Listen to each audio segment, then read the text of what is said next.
August 9th, 2020, Dallas, Texas. It's 1:14 in the morning, and the world is asleep. But not for David.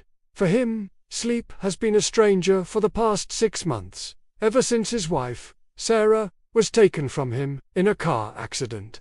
Tonight, like most nights, he's just sitting in the dark, surrounded by the ghosts of their shared life. The silence in their home is a heavy blanket, thick with unspoken words and memories that hang in the air like dust motes in a sunbeam. He stares at the wall, at the framed photos of them smiling. Their wedding day, their trip to Italy, the day they brought home their golden retriever, Cooper. Each picture is a tiny, perfect moment frozen in time, a reminder of a happiness that now feels like it belonged to someone else. He picks up his phone, scrolling through old pictures, his thumb tracing the outline of her face on the screen. The digital memories are both a comfort and a torment. Suddenly, a sound cuts through the silence, a soft, electronic chime. It's coming from the nightstand on Sarah's side of the bed. Her phone, it's been powered off for months, tucked away in her drawer.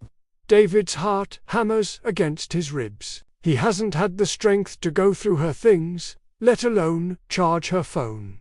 Who could possibly be calling? He slowly gets up, his legs feeling like lead, and walks to her side of the bed. The drawer is slightly ajar. He pulls it open, and there it is, her phone, its screen glowing brightly in the darkness.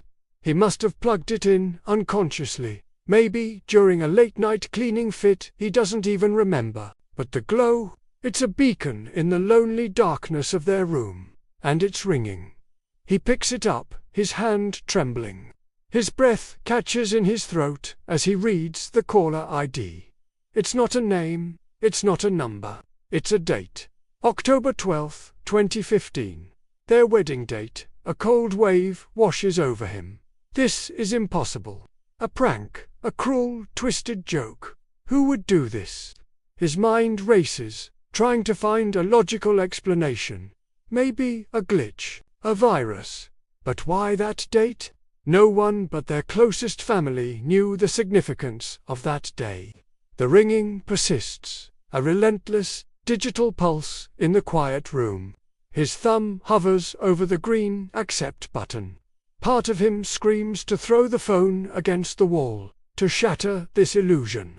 But another part, a deeper, more desperate part, needs to know.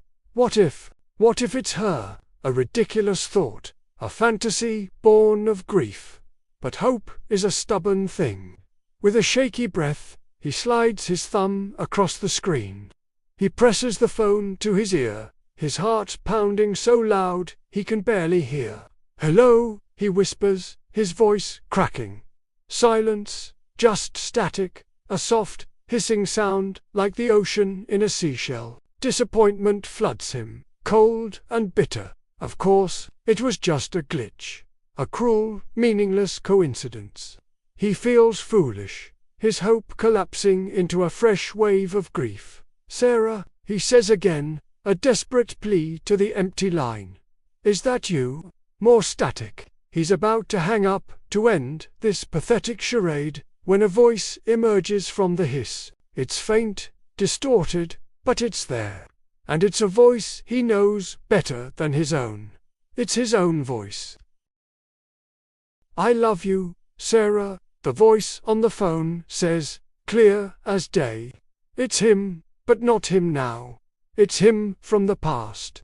The words are filled with a joy and certainty that he hasn't felt in years. He remembers. He remembers saying those exact words. It was at their wedding reception, during his speech. He was looking right at her, the world fading away until it was just the two of them. He was nervous, but his voice was steady, filled with all the love he had for her. He drops into a sitting position on the edge of the bed, the phone still pressed tightly to his ear. The recording continues. "You are my beginning, my end, and my everything in between," his past self says. He can hear the clinking of glasses in the background, the faint sound of their wedding song. He can almost smell the gardenias from her bouquet. Tears stream down his face, silent and hot. It's a voicemail. It has to be. A voicemail she saved. But how? And why is it calling him now? The phone's call log was empty when he last checked, and he never left her a voicemail of his wedding speech. Then, another voice joins his on the line. Sarah's voice. It's a whisper, a secret meant only for him. "I love you more," she says, followed by a soft, happy laugh that he'd give anything to hear just one more time, for real. "Save this," she whispers, "so you never forget." He realizes what it is. It wasn't a voicemail. She must have recorded his speech that night, holding her phone under the table. She saved it, a secret treasure just for her. A moment of pure, undiluted love, captured and preserved. He never knew. In all their years together, she never told him she had this. The recording ends, and the line goes back to static before disconnecting. The screen goes dark. David sits there in the silence, clutching her phone to his chest. The silence isn't heavy anymore. It's filled. Filled with her laugh, with his own forgotten words of devotion. It wasn't a call from beyond the grave, not in the way ghost stories tell it. It was a message. A perfectly timed echo from the past, sent from her to him. A glitch in the machine, a random firing of a long-dormant app, maybe. Or maybe, just maybe, it was something more. A final gift. A reminder. He looks around the room, at the life they built. The grief is still there. A hole in his heart that will never fully heal. But for the first time in 6 months, it's not all-consuming. It's joined by something else. Gratitude. Immense, overwhelming gratitude for the love they shared.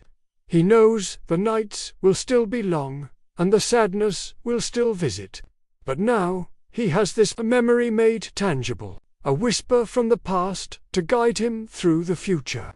He plugs her phone back in, placing it carefully on her nightstand, a silent sentinel in the dark. He doesn't know if it will ever ring again. It doesn't need to. The message was received. Love never dies. It doesn't fade or disappear. Sometimes, it just finds a new way to call, to remind you that it's still there, echoing across time. It just calls from the other side of silence. Thanks for joining me on this journey tonight. If you enjoyed this story, don't forget to hit that like button and subscribe for more tales that explore the mysteries of the heart. Until next time, take care.